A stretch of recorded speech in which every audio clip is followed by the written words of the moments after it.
Your voice, your opinion, your community. Fact TV, free speech, protected.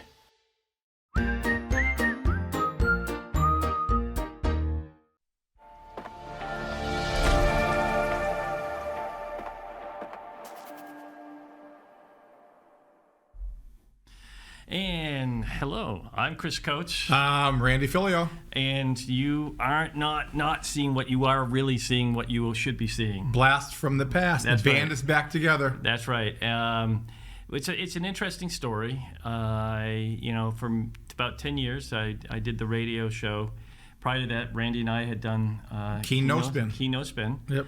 And We've been here. We've been here before. Right. You know. And after I did the show, after the show ended on the radio, I was asked to think about doing a show on Cheshire TV again, and thought about it and put it aside. I had other things that were more pressing at the time, like work. And then Randy, I mean, you started having people say, could you do something? And Yep. Yeah, that was back when back in the day when Cheshire TV first came to the studio. Correct. And actually, Chris, people talked to us both, and then Chris called me, and we were the first show on Cheshire TV back in the day, and we actually had a live show back then, which that was interesting. Yeah. Now, and so what we wanted to do is come back, and I am also looking at another show that's more about county issues, but wanted to just talk. I'm gonna stay away from county issues. You guys are too hot. Yeah. But what I think we'll do is I'm going to probably do a lot more asking than talking, which I know Randy will have a hard time believing. Yeah, Chris asking and not talking is it's kind of an oxymoron. But there's a lot of stuff going on in the city of Keene, and there's people out there that want to know what's going on. So we thought let's take another swing at it and see. It could be that we do 2 shows and we say that's enough. It could be that 10 years later we're still doing it. And hence the name Spotlight Keene. That's right. So that's what we're about. You can always reach out to us and ask for certain things to focus in on, and we'll take a look at that. But there's a lot going on in the city of Keene, especially since we last took a look at doing this show. And last time I did it was with Kendall Mayor Lane, and prior to that it was with Randy. But things have changed a lot, and so I'd like to actually start off by thinking about that, Randy, for a second. What are some of the changes since we last did the show out there, aside from roundabouts, more roundabouts, which, I always laugh because people they just either you love them or you hate them, and there's no in between, and it's, but we're about to get many more, right? Well, if you say, what's changed over the years, infrastructure has probably been the hottest topic at the city council level. Other issues come and go, but infrastructure, downtown infrastructure, that still hasn't happened yet. Yeah. Is it going to happen? Oh, it's going to happen. Yeah. And you're right. Most of the infrastructure projects have to do with roundabouts. Mm-hmm. And it's kind of funny because, as you say, before they come in and the construction starts, a lot of people will come out and say how they're against them. And then, as you've seen with the one down at the Walmart area and the one opening up down near Island Street, after they open, they work well. People go, huh. Yeah, it just becomes second nature. It's the initial shock of everything. Yeah. And I also want to apologize when I'm thinking of it. I knew I was doing the show today, but I didn't dress for the show today. I'll be better attired next week or the week after, whenever we're going to do the show. I think we're taking a break next week because it's Christmas week, and I'll be away. But after that, we'll start doing the show on a regular basis and get guests in here and just talk about what's going on in the city. But there's infrastructure. There's how are businesses doing? What did COVID mean to the businesses? Through that period of time, we've had a lot of change downtown, but that's where the focus usually is. But there's a bigger industry outside of downtown, of Timken and Markham and other CNS and others. How have they done, and are they going through the same struggles? And those are that everybody else is when it comes to staffing. And those are topics that we'll probably hit upon at some point too. Homelessness is a huge issue in the city of Keene. Yeah, homelessness. It's an issue everywhere. And there's a good article in actually the Manchester Union Leader the other day talking about how homelessness is up about 1/3 in New Hampshire since COVID. And a lot of that being people actually survived with COVID monies. And there was a freeze and a moratorium on evictions from apartments for people that were late paying their rents. Yeah. Well, that moratorium ended, and unfortunately, a lot of those people were put on the street.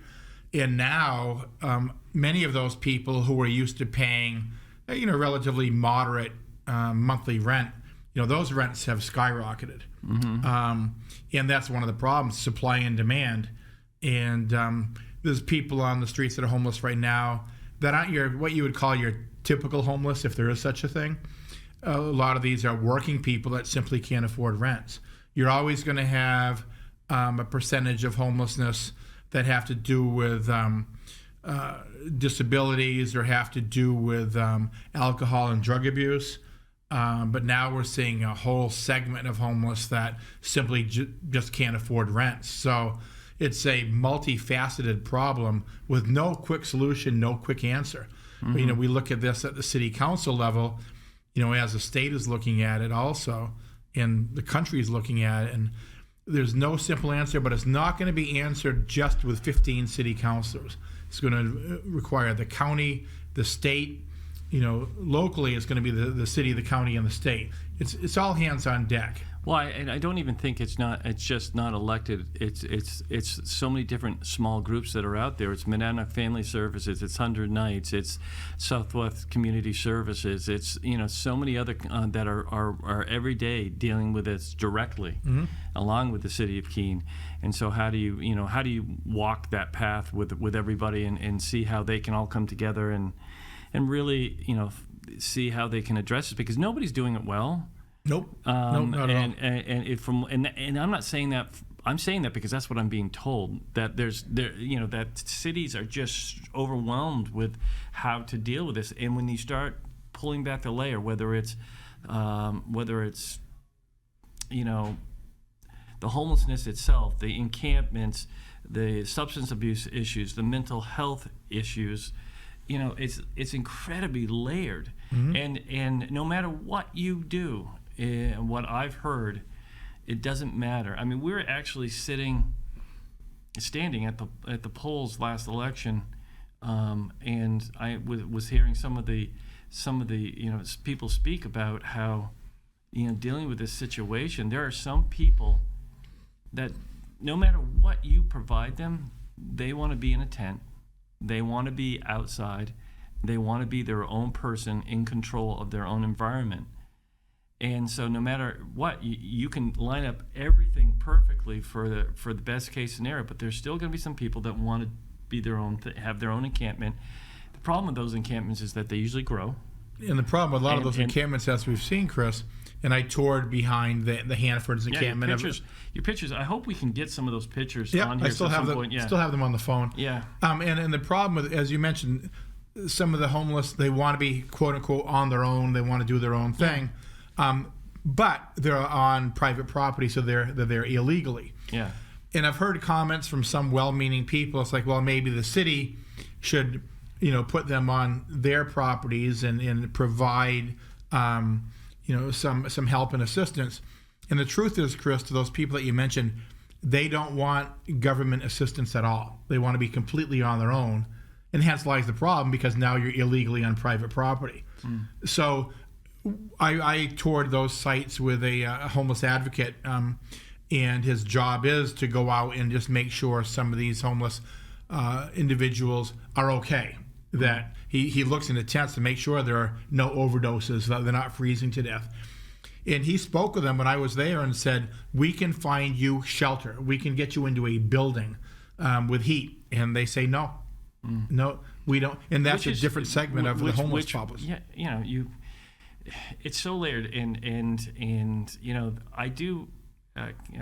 Councilor Workman, I thought at the hearing that you had some great words around really, trying to understand this issue and how and not stigmatize it, but work with it and try to address those issues, and I hope we can get to that point, but what my hope here, and with this show, what we're hoping to do is get some people in that are dealing with it day in and day out. I'd love to get Councilor Workman on the show. You know, a few years ago they did talk about utilizing the campground at Wheelock Park and putting a homeless area out there where people could be.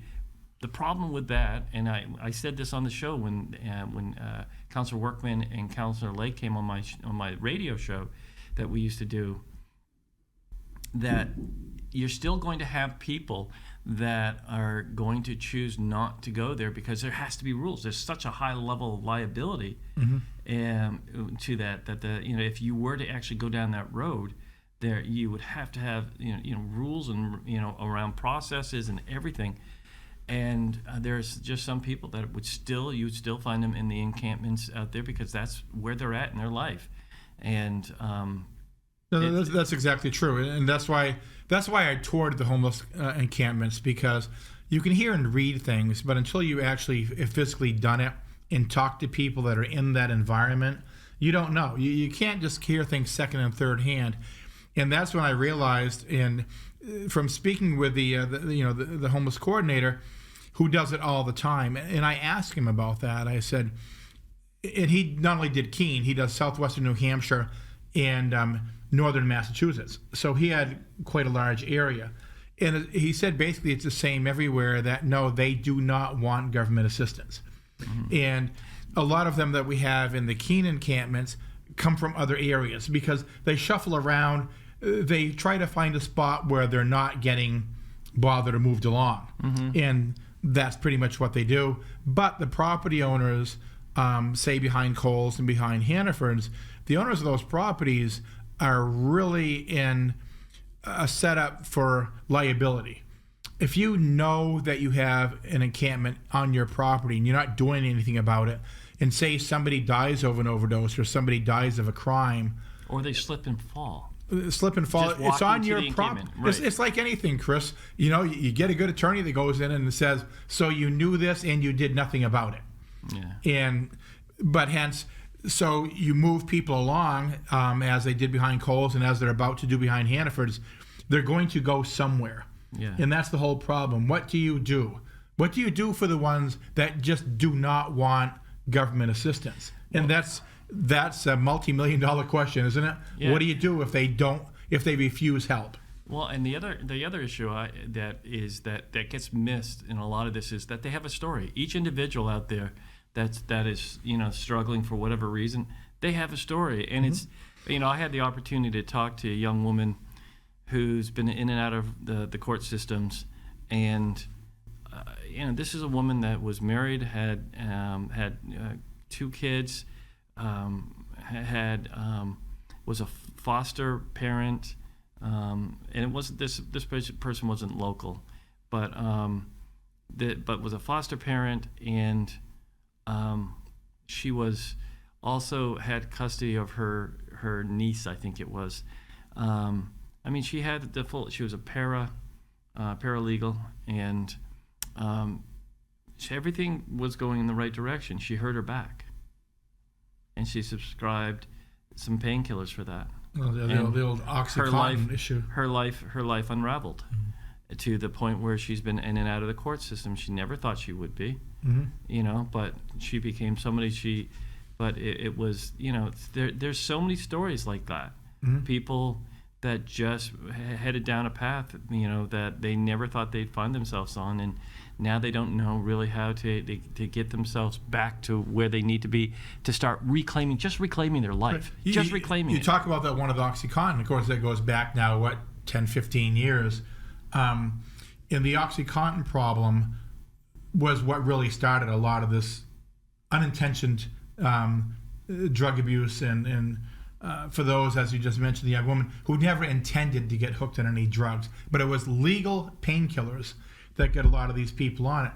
Over the years, as governments got involved and cracked down on OxyContin, the problem was a lot of these people, especially these young people and older people, were now addicted to the OxyContins. But government restrictions made it tougher and tougher to get. So what happened was... What's the next best thing? What was the next best thing? It was heroin, but then it became fentanyl because fentanyl was so cheap. fentanyl drug dealers would come into communities that had a high Oxycontin addiction problem. They would literally give away fentanyl. Just give it away for free, because once you got somebody on fentanyl once, you had them. So they'd literally just distribute it for free, get people on it, and now the people that were legally prescribed Oxycontin and became hooked on drugs at no fault of their own were now hooked on an illegal substance, and hence what do? You spiral downhill, and many of these wind up in homeless encampments. So if you go back 15, 20 years and say, what could we have done different? Well, we could have done a lot different, but the problem is we can't go back those 10, 15, 20 years. We're at where we're at now, and how do we deal with it? But think about that. Think that, it started with opiates, fentanyl, ketamine, to think that in our college days, if you experimented at all, it was pretty safe to experiment, whether it was smoking some weed, or if it was shrooms or whatever it was that you were trying. It was safer back in that day to do. It's not to say that it was a good thing. I'm not saying one way or the other, but think about today college kids, or high school kids, or elementary school kids and middle school kids. They're all being subject to the opportunity of this, and they can go and think that they're just gonna smoke a joint or whatever it is that they're gonna do, but it's laced with something, right? And the next thing you know, they're gone. So then hence lies a whole other story as we can talk about government. When you talk about the legalization of marijuana, the argument against it is, some of the typical arguments against it about drugs. But then again, if you're going to have somebody that's out there smoking pot, do you want them buying something on the street that could be laced with fentanyl? Or something that they can go in and it's controlled and clean. Or exactly, do you go to a controlled environment such as the other 5 New England states? And don't tell me that. I always struggle with this whole thing. It's mind altering and all this stuff. We prostitute the ever living out of alcohol in the state of New Hampshire. Right.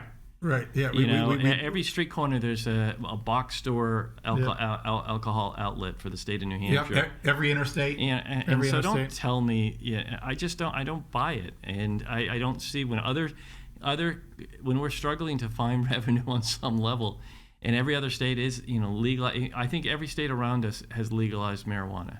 Right? I joke about, and this is true actually, because my son was on the committee looking at the legalization of marijuana. And you get some of those up there in Concord that'll argue against it, about how it's so addicting and we can't have that. And, oh, geez, it's noontime, let's go across the street and do a couple shots.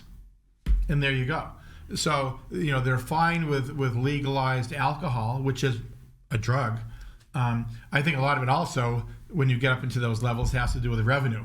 I don't think the Liquor Commission, they look at it as competition. Hence why the governor wants marijuana sold through the Liquor Commission so they can hold the profits. Mm-hmm. So I look at it more of a political issue than I do any type of a danger issue. Mm-hmm. You look at Vermont and Massachusetts. If anybody wants to go buy pot, you could drive 15, 20 minutes to Vermont, or 15, 20 minutes down to Massachusetts and buy it. So why New Hampshire has not legalized it, it's political more than to do with anything else. Because, as you mentioned, you either buy it on the street, potentially laced, or you buy it from a clean environment. And we collect tax revenue on it, as we do with alcohol. So, once again, politics raises its ugly head and gets involved in something that I think should be simple. And going back to homelessness, that's one chapter. The next chapter, next chapter is mental health, and the sad thing about mental health in the state of New Hampshire, in the region, and it's most importantly in this region, because Mennonite Family Service at one point was not just nationally but internationally, they were seen as a leader in mental health back in the day. And then all of a sudden, the state of New Hampshire started cutting funding on mental health. And so when I hear people say about, like, when they bring up shooting and all that, I'm not talking about it right now, but I'm just saying when they bring that stuff up and they say it's mental health, then fund it. And this is the other chapter, is when you have people struggling with addiction, mental health isn't too far behind. And all you have to do is look as far as the corrections facility here in Cheshire County and know that 90% of everybody coming through that door has a substance abuse issue, and of that, about 82% have some level of mental health issue along with that. Right. It's just a reality. We need to be doing more to meet the needs, and we need to be doing it early on to support whatever issues those individuals may have. It always comes up with funding, especially with the state of New Hampshire, which is so cheap on every level. The state of New Hampshire always talks about we want local control, but they never give us local control. They never give us funding. If you're talking about, for an example, you just mentioned how many in the county, the House of Corrections are from drug abuse, and what happens is in New Hampshire, when they're done with their sentence, they're basically put right back on the street. Now, I know when John Kasich was running for president, he's the former governor of Ohio. One thing Ohio did was, if you were getting out of prison because it was drug related, you basically went to potentially what's kind of like a halfway house or a release house. So before, it was part of your sentence. So before your sentence was done, you went in for treatment, for not only for the drug addiction, but for maybe, mental health issues. And before you got put back on the street, they tried to fix the problems and find you a place to go and find you a job. So they just didn't put you back on the street like New Hampshire does. What they found in Ohio was that out of all those that were released from prison for, nonviolent drug offenses, only 10% of them wound up going back to jail. In New Hampshire, it's 90%. So the system's broke, but yet New Hampshire will not fund it to fix it. And that's always been the issue in New Hampshire. This particular governor and this particular legislature, they always use the excuse of throwing money at something. Well, you have to, it's not throwing money at something, it's investing money. You've got to invest money to fix problems. You just can't go with the status quo and think things are going to fix themselves. And that's the problem. And all you have to do is look at just go up to the jail in Keene, the House of Corrections, see what they're there for. Most of them are there for minor drug offenses. And then you find out how many of them have returned for drug offenses. And so the system is broke, but we're not adequately funding fixing it. So and then the other issue on there is housing, right? I mean, we don't have enough housing as a whole in the region. Now, I applaud Swansea for the work they've done recently on I think they've added over 500 apartments to their town, but at the same time, we're still struggling to find places to go, and the cost is through the roof. I don't pretend to understand how anyone in this day and age can afford,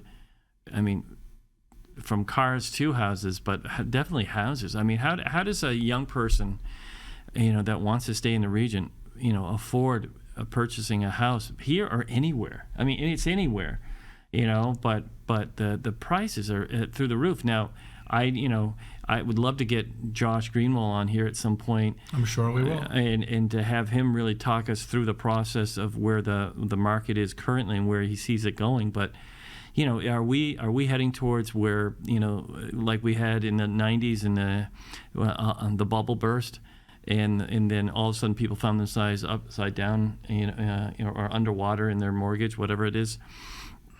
I don't know, but for people that are struggling with homelessness, we have more families than ever before that are out there looking for some type of housing.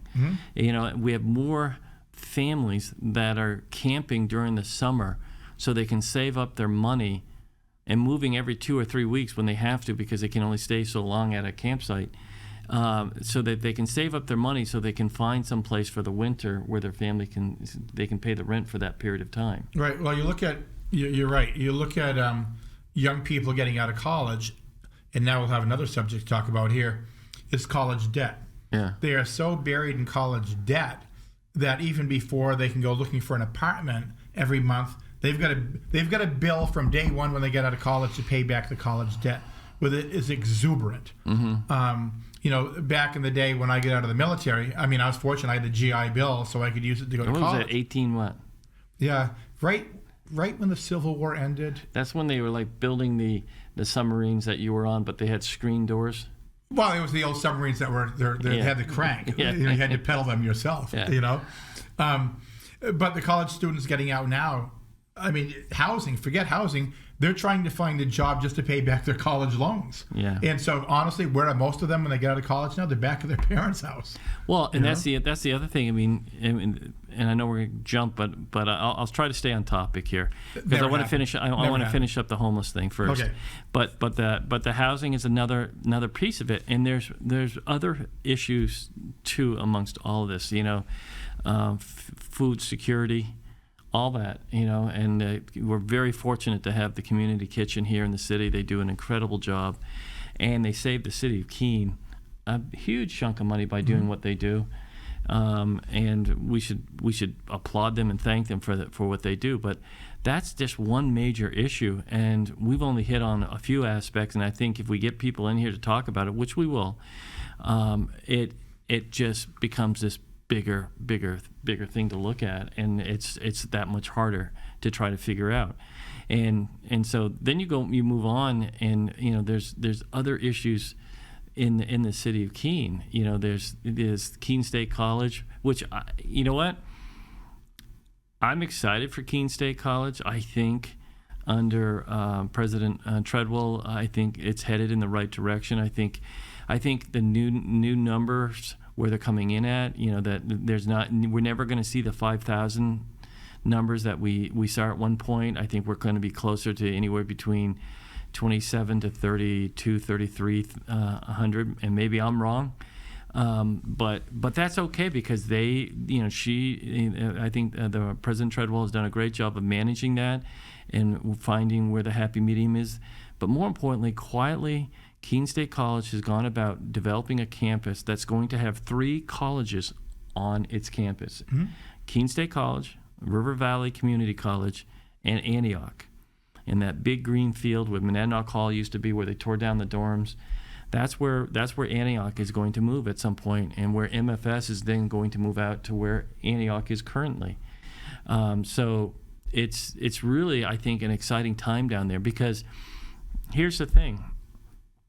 You may get a student in there at Keene State College who realizes after 2 years that's all they really want to do. Mm-hmm. So can they somehow work with River Valley to get that 2-year program degree or something? I mean, all inner workings. Or if somebody's graduating and wants to further their career, can they go right into Antioch and continue that? And so, I think it's really a key. I would love to see, and I think there's some roadblocks to it. I think it's more legislatively, and it's federal legislatively that needs to be happen. But I would love to see Keene State and Antioch and others offer housing for their students, whether it's short term or long term. So that when somebody's because if they're doing internships with our companies in our communities, can they then find housing, and it could be right on campus, and they could there's your numbers going up and some revenue coming in different ways that you don't even think about, because they're paying some level of rent, and then they can use the Zorn Dining Hall. Right. So yeah, that's a good idea. Homelessness, all of that. You're right, and affordability. I mean, it just all ties in. It's all interconnected. Yeah. And going back to what you said about Swansea building apartments, yeah, it is. It's good for them for doing that. In some of these towns around us, they have a lot of land to build on. Keene's doesn't have a lot of extra space to build at this point. And of course, one of the problems is the cost. But kudos to them. One property that over the next year, I'm hoping that we can rectify the situation on is the Kingsbury property. Unfortunately, the owner of that property's dug in over the years and just will not sell the property. He's just looking to make a windfall on it, and maybe with a new mayor coming in, Mayor Kahn can have a conversation with them, and maybe sell it at a reasonable price. Then you have to deal with all the cleanup and everything. I'm aware of that, but you talk about a perfect place for affordable housing. right off downtown. Somebody wouldn't even really need a car if they didn't have to, because it's so close to the center of Keene, and it's right off the bike trail. So, I look at that piece of property as being such a priority of being able to put up affordable housing. Because, like I said, there's not a lot of areas in Keene left to build on. But if you could transform that whole corridor, I mean, it's already transformed a lot from what, I mean, you remember it was a dirt parking lot. Right. And Medic really had the initial dream and did what the work they did down there and brought Southwest Community Services that really took on Jay Wright's there and on, what is that, Dunham Street? Yeah, it's Dunbar. right there. Dunbar's, thank you. And then you all of a sudden you had the hotel going. You had the what is that, 51 Railroad Street that went in and hosts the eatery and housing above and all that. What's amazing, Gus? A lot of people that I've talked to that have moved here, obviously recently, do not remember when the Monadnock Food Co-op was not there. That really? goes to tell you how long. Because it was contaminated railroad property. The biggest pushback people had about that property was it was free parking. It was a dirt parking lot that nobody thought about, nobody cared about, and people just, when they were downtown, that's where they parked. Yep. And what people don't realize is that, with even going back farther with Email Ledger and what he did out at the Colony Mill in the center of Keene. Right. That was a critical turning point for the city of Keene, because all of a sudden we started developing depth in our main street. A lot of times, if you go into these towns, these small cities or these towns that have this beautiful main street, they're only one street depth. They're not going back. And if you think about it, you had the railroad property. You had Roxbury Street was in horrible shape. The Y was going out. The middle school was going out. Some people don't remember, Chris, the YMCA used to be on Roxbury Street. Same group. Right, and you had Aubuchon's went out. I mean, you had all these. It was just empty, right. and Main Street was getting small again. And now you look at it. I mean, and I also applaud Hannah Grimes' Entrepreneurial Center. Or Center for Entrepreneurship. Ooh, easy for me to say. Yep. And because what they've done there and what they've done overall to create all these small opportunities for these individuals that have these visions or dreams or whatever it may be, to really walk with them to build this, it's only helping us, because reality is a big business coming in here is very rare nowadays. Yeah, we don't have the people. We don't have the personnel. Well, and I'm hearing that there is a business coming in where the old movie theater is. They're working on it. It's a great story. When it's time, I'll tell you the story, because I know how it started. I was there when it started, and so I'm really excited to see these guys. That was come down back here. when the birth of Christ, this right? was a Kind year of when ago. you were This there. was a year ago. You were there, one of the staff and rods. You can't turn this on. No. You're older. Hey, careful of that stuff. All right, but Main Street as a whole, the downtown corridor as a whole, is pretty healthy. For the most part. I wish we could figure out what NGM was. What was going to happen in the dirt parking lot at NGM. I know of some things that have been talked about, but I don't know if anything is ever really going to occur there. Because that would be a great piece to then center of Keene to the Colony Mill. And I was sad to see the storefronts go out of the Colony Mill, but you know what? Housing has gone in there. It was a need. Oh, yeah. And it was filled up like that, just like the housing. I thought they would never fill the housing behind the middle school. Right, on Roxbury Street. Right, filled up immediately. It's filled up. There's a waiting list. Yeah, and you have all these little business like Bee's Bakery. Have you gone in there? I have not been in there yet. I've had some of their product though at an event the other day, and it's phenomenal. I go in at least once a week just to keep this figure, because it shows. It's working well, Chris. And because he just has done a wonderful job in there, But you see these little, you look at what Brandy Roof has done with Soul Emporium, right? Where she started. When Winchendon Furniture when I heard they were moving out because they were basically shutting down. Yeah. Their whole. Well, can I just back up with you because you just brought that up? Yep. I sat next to a guy. I went into fireworks. Yep. And I was sitting at the bar with my wife, and this guy was eating, and I always like to, introduce myself and say hi. And Chris from around talking. around here. And this guy was, I just met with he's looking to buy out the Wingington Furniture Company. I'm like, really? Does anybody know that in the city? And no one knew because he had just that day flown up and was in talks with the family that he was, that they were going to purchase it. He was going to purchase it. And I said, so are you a person that then runs it, or are you a person that then takes it apart? Latter, he said. I said, oh, wow, that's going to leave an opening.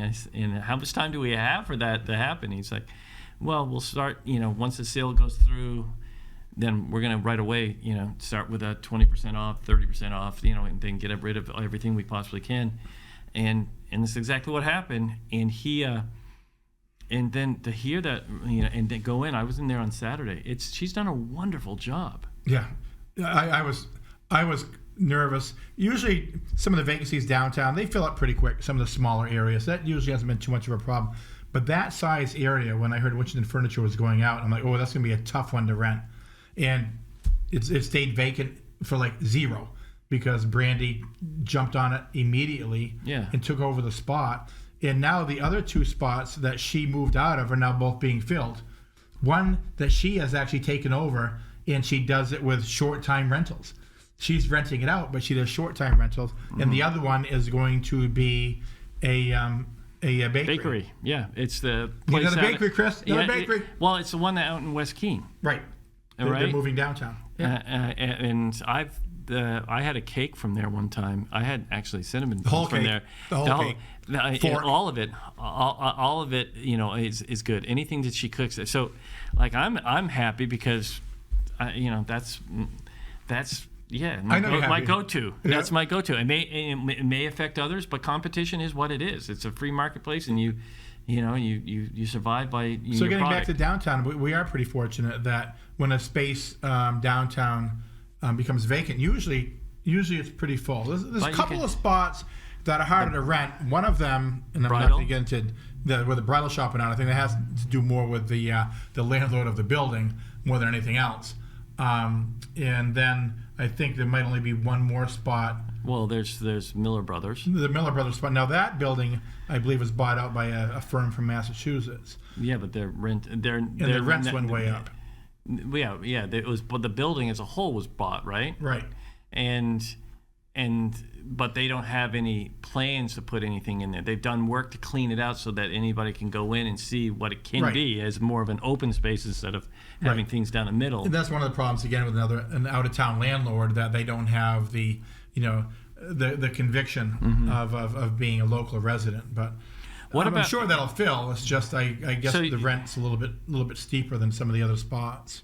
Yeah, and have you heard anything about the Gorilla restaurant there at where Ramontos? Yeah, the old Ramontos, the old 176 Main. Yeah. Peter Christian's before that. Yeah, Peter Christian before that. It was a shoe store for about 15 to 20 minutes also. Yeah. I was talking to inspections about that, and they've really gone into that. I guess the amount of work that needed was a little bit more extensive than what they thought. Yeah. But I guess that's imminent in terms of pretty quick. Yeah. I guess they still have a temporary truck that they're using. Mm-hmm. But yeah, they'll be opening. But and I hope they do very well, because that's not inexpensive to go into an old building like that and get it up to code. Well, I've been told that one of the hardest things about that place is that if you don't own the building and run the restaurant, it's hard.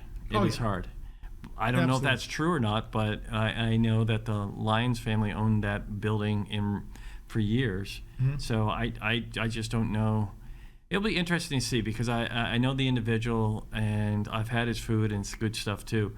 And I like it when we have new eateries that come in downtown, and really, you go and test it out. The Jamaican place is good, and I like eating, so Chris definitely contributes to the downtown economy, especially among the restaurants. And I'm not afraid to admit it. But and then you've got the Ted Shoes and Sports that's been there for years and years. You got Right. the Works and all these, the Thai restaurant, which everybody says. I mean, I eat there on a regular basis too. The Thai restaurant, Thai Garden. No, your money goes. But there's that's the bad habit of what COVID did on some levels too. Is you couldn't go out, so you started ordering out, Right. and that's a hard habit to break. When you get home and you're tired and you don't want to cook a meal, it's easier to not. Well, right now we have a niece that's living with us, and she works, but when she comes home, we'll come home and she's cooking, and it's like, thank God. That's not a bad idea, Chris. Yeah. You thought that one up pretty well. Yeah, I didn't. It had everything to do with it's my wife's niece. So Yeah, so the kind of putting everything together, the health of downtown is pretty good right now.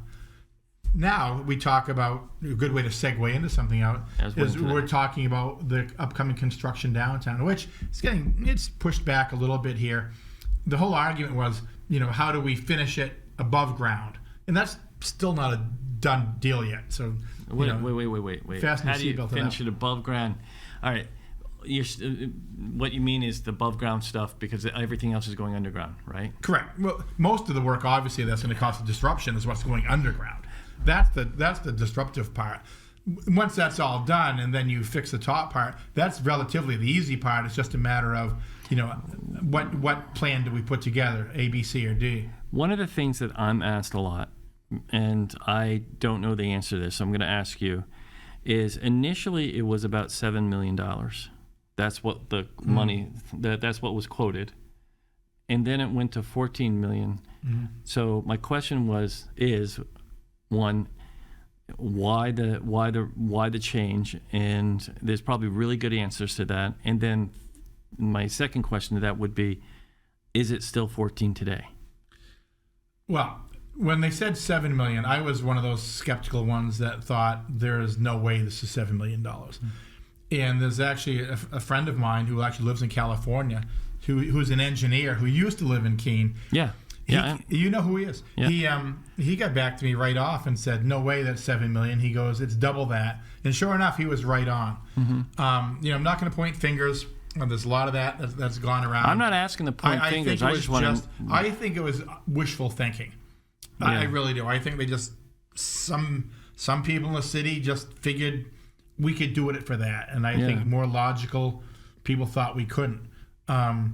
So is it still 14 million? I mean, probably one of the issues that did inflate a lot was interest rates. It kind of blew it out of the water. Interest rates are stabilizing a little bit. But with that said, we have the engineers coming back to us, especially with the above ground part of it, probably in January. And we'll be taking a look at that again to see where we go.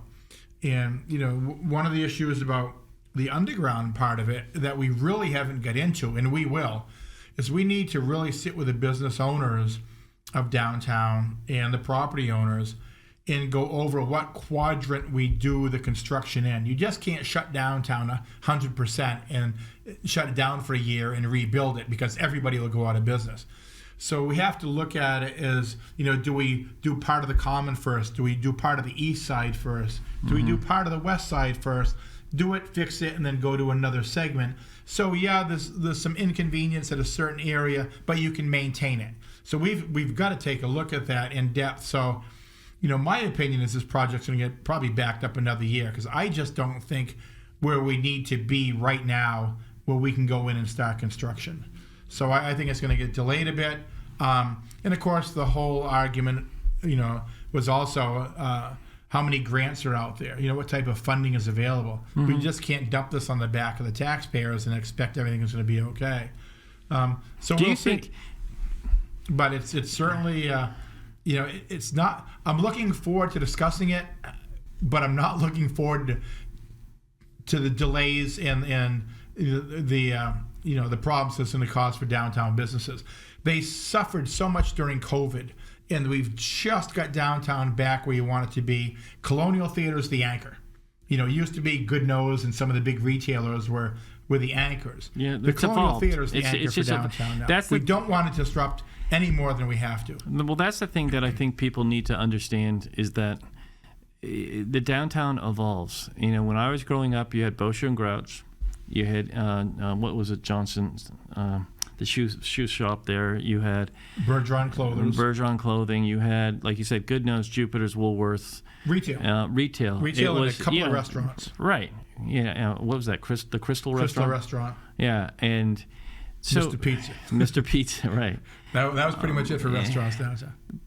But it's changed over the years. Yep, a lot. And now you don't have the really, you have more of niche shopping down there. Mm-hmm. There's nothing wrong with that. That's especially for a town like ours where it's a college town where that comes in handy. You know, and, we were very happy to see Chaos and Kindness come in here and open up their store there. Yep. But it's driven by our breweries, our colonial theater, the mainstay stores like Ted's, who's been here for 20 years, and is recognized as one of the better, if not best, in not just New England but the country when it comes to getting your right foot, your shoe, the right shoe for your foot. And you mentioned that about Ted's also. You're right. He's a retailer, but he's a unique retailer because not only is he a retailer, but he jumps into the issue of the social issues downtown. Mm-hmm. Ted sponsors a lot of road races. Yeah. He sponsors a lot of community events.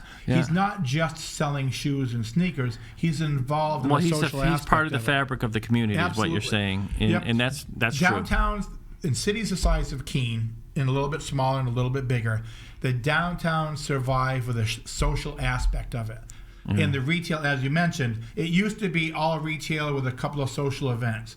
Downtowns that survive now are social downtowns with a few niche retail events. Yeah. That's how you survive. That's why the Colonial Theater was so important over the years. Back when we grew up, or if we ever grew up, you used to have the Scenic Theater, the Latches Theater, and the Colonial Theater. Yeah. And two of them went by the wayside. In the Colonial Theater, thank God, just through the act of hard work for some local residents. And Monadnock Economic Development Corporation, absolutely. Too. Yeah. Kept it going as a nonprofit. Mm-hmm. And the Colonial Theater went from an old theater that looked like it was going to shut down and nobody cared to becoming the anchor of downtown. State of the art with the showroom right behind it. Yep. I'm proud to say I go there and I work part-time for them. And it's such a fun place to work. Yeah. And the advantage of it, I usually do a shift a week there with some of the shows. But the great part of it is I talk to the people that come in. Now, I recognize a lot of people because I'll get the political insults all the time. But I talk to a lot of people that don't live from here. We get a huge amount of people that come up from Winchendon, Mass. Mm-hmm. I think I talk to one or two or three couples every time we do a show from Winchendon. But not only do they come to Keene to see the show, but they come to Keene to eat, have a couple of drinks. They spend the afternoon and early evening investing in money into downtown Keene. Yeah. Now, other people I've talked to, they come from Manchester, Nashville, a little farther away to see some of the shows. They actually get a hotel room for the night. Yeah. That's why the Colonial Theater is the anchor of downtown, not just for the show, but they'll come in for the whole day in the evening. But you just hit upon something, and I don't think people get this either, is the evolution of the downtown has that we've actually gone. It's sort of like my Stan Smith sneakers. If you hold on to if I hold on to those sneakers long enough, they come back around again. They come back around. Our hotels. We used to be at Main Street that had hotels on them, mm-hmm. and now we have 2 hotels in the downtown area. Right. Right. Am I correct in saying that? Yep. In the Marriott in Fairfield. Right. And so. I think that's huge too, because then all of a sudden people are staying downtown. They need to go out. They need to grab something to eat. They're going to where our eateries, and I just think it all connects. And I think it's important that we do whatever we do it right. We don't hurt our downtown businesses, but at the same time, if we need infrastructure upgrades now. I don't pretend, and maybe you have the inside skinny on this being a city councilor, but I was listening to Dan Mitchell's show a while ago when all the hot topic of this downtown was going on. Mm-hmm. And, some people are weighing in that they don't think that the infrastructure needs to be done as the level that they're talking about. I don't pretend to know that. I went to the things. I felt like what they were saying, there was that. And if that is true, that it's 75% of the cost, that's fine. It's that other 25% that everybody's really struggling with. And my thing is we've got a good thing going. So how do you strengthen it? That's all. That's it. How do you strengthen it, and move on from there? And nothing more. And nothing. Don't think too hard about it.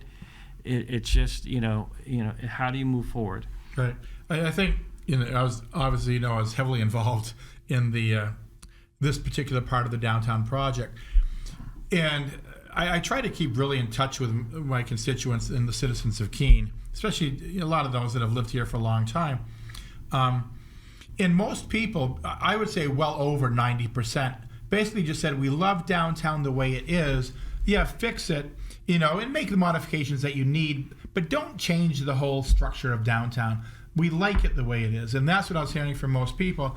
And then you had some fringe groups that wanted to change it completely. Mm-hmm. And, they got a lot of attention. But I agree, Chris, if you don't need to fix something, leave it alone. Now, obviously, the underground need fixing.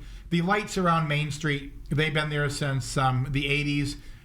They're obsolete. We can put in a whole new street light structure. They're all computerized now, too. They can determine how much traffic's coming through, what needs to turn red, what needs to turn green. Can you have blinking yellow lights overnight? Yeah. Can we make it, more effective? And that type of thing we're going to look at, and the engineers will come up with recommendations. My biggest, but as far as changing everything downtown, there was, in my opinion, there's no need for it. One of my biggest things is, what can we do to highlight our crosswalks? Right. Yep. Better. Much better lighting. I think that's one of the things that they should look at right away. Yep. And go from there. I hope they don't take away parking, because parking is a need down there. Right. Right now it looks even.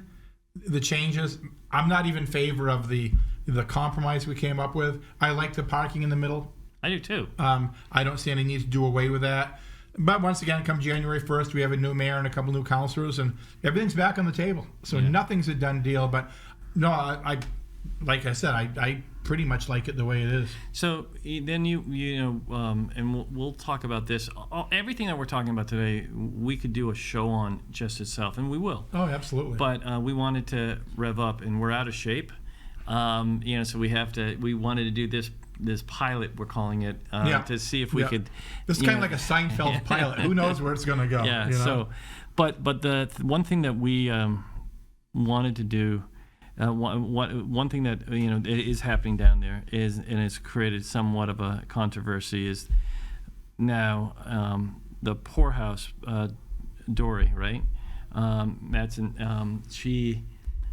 She wants to bring forward a casino downtown. Yeah, one of the similar, I guess, to the one that's on Emerald Street right now. Right. It's one of those that they have to contribute so much of your proceeds to charities. Yeah.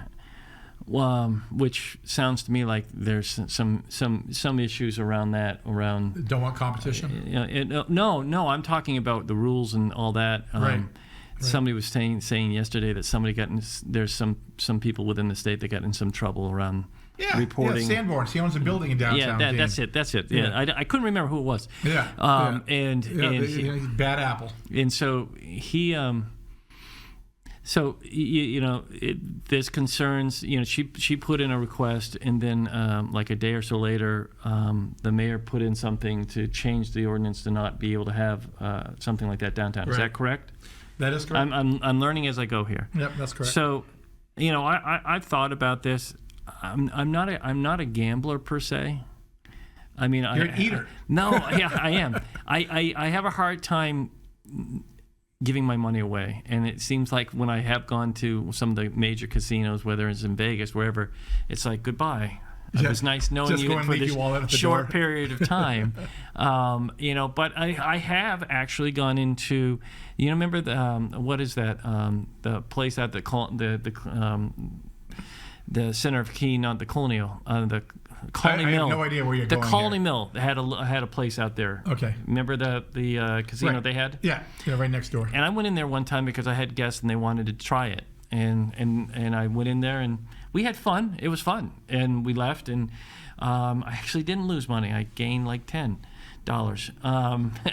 Which probably got contributed to a local restaurant, but that's good. So and then it opened under different ownership prior to this, And I went in there one time again because a friend was up and wanted to, try it out. And so we went in there and played. And again, we had fun. And so it's not really, the casino thing downtown, I don't know, especially since there's 2 or 3 blocks off, there's another casino. And so you look at that and you think, okay, there's one already 2 or 3 blocks off. So what, but more importantly is, and I remember this, Skip DiBernardo, when we did the smoking ban, and then it got overturned, and then the businesses realized that it was a good thing, and so the restaurants kept it in place. Well, I remember him standing up and saying, "What's next? What's next? Is it ketchup next? We're going to outlaw because of this or that." And I always thought, that's crazy. That's not. Why? I just don't see it happen. But now it's ringing in my ears. All right, we don't want this downtown. What's next? Is that, is it, I talked about Brandy Roof's whole vision of Soul Emporium, and it has a pagan feel to it, crystals and all that stuff. Some people will say, my wife says she loves it and likes being in there. I like that they have seats where I can sit while she's shopping. Comfy seats if you have been in there. But, so is it, we're going to outlaw pagan stuff? Is it, there's a newspaper stand that sells, some people call it a head shop because they have a lot of things where you can get for smoking weed or whatever in there. You had fat stuff that had, sex items in the window. You talk to the doorway, 50% of anybody struggling with alcohol is coming. That's who they're seeing. 50%. So do we become a dry town? I mean, I hear what you're saying. I'm probably being. Some people are probably listening, saying, I mean, what do you? My point is, if the state of New Hampshire legalizes marijuana, will we not be able to have a dispensary located in downtown Keene? Right. What's next? And I don't know if I'm right or wrong. It's just a concern I have is, where do we go from here? Right. And there's probably real good answers to everything I just said, but it just, when I listen to all the conversation that's going on, I take everything out of it and just say, and try to figure out, what does this mean in the scheme of things? In a day and age where we're seeing banning of books in schools and all this other stuff, and I'm not going to get too political, it just worries me that all of a sudden this, is it the right fit for downtown? I don't know if it's the right fit for downtown. Do people not want to see casino downtown? Probably not. But we're the first in this nation to have a lottery system. Right. I mean, it's, I don't know. It's going to be an interesting conversation that you all have. It'll be very interesting. It's going to be a lawyer's dream, obviously, when things like this happen.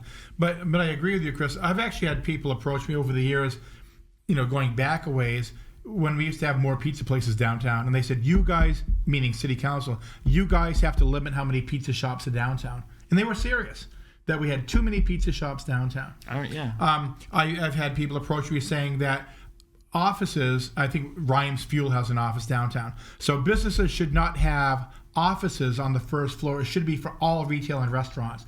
So everybody has their opinion of what should be downtown. We all do. You could put 50 of us in a room, take a survey, and tell us what should or what should not be downtown, and all 50 surveys would be different. My opinion on businesses downtown or anywhere in Keene, not just Main Street, is it a legal business by the city? Is it legal business by the state? And are they adhering to all the requirements? That's it. If you're a bar or a restaurant or a retail, are you adhering? Are you legal? Are you adhering to the requirements required of you? Yeah. That's it. I mean, there was people against, we used to, back in my early days, there was a pool hall downtown on Lamson Street. And there was an argument after they closed down, no more pool halls downtown. Well, lo and behold, there was one on Main Street up on the second floor on the corner of Railroad Square. Mm-hmm. So we've had a billiard hall downtown. And there was an argument for quite a few years about pawn shops. No pawn shops downtown. It brings in the wrong element of people. We have a pawn shop downtown. Nobody has a second for thought years. about it. Yeah, so for years. So I don't pretend to understand it, and I'm not promoting one way or the other. I'm just in, but we've got about 50 seconds. We did battled it pretty good. We can BS with the best of them, I guess. But this is the conversation you're going to see every week. We're going to have guests on, and we're just going to Let her rip. Just Let her talk rip. about issues that are a concern to the city of Keene, and over time I'm hoping to do a second show where it's more regional. Well, it's kind of like Seinfeld too. Will we get a second show? We'll have to wait for another week to find out. But then you'll be on vacation anyhow, so this one's gonna have to probably run an extra week or so. Yeah. So this is so we call it Spotlight Keene. That is it. And with Spotlight myself, Keene. Chris Coates, Randy Filiault. and we'll hopefully be back in a few weeks to see you and talk to you again. We'll be back. If you see us and you want to complain, we're the ones.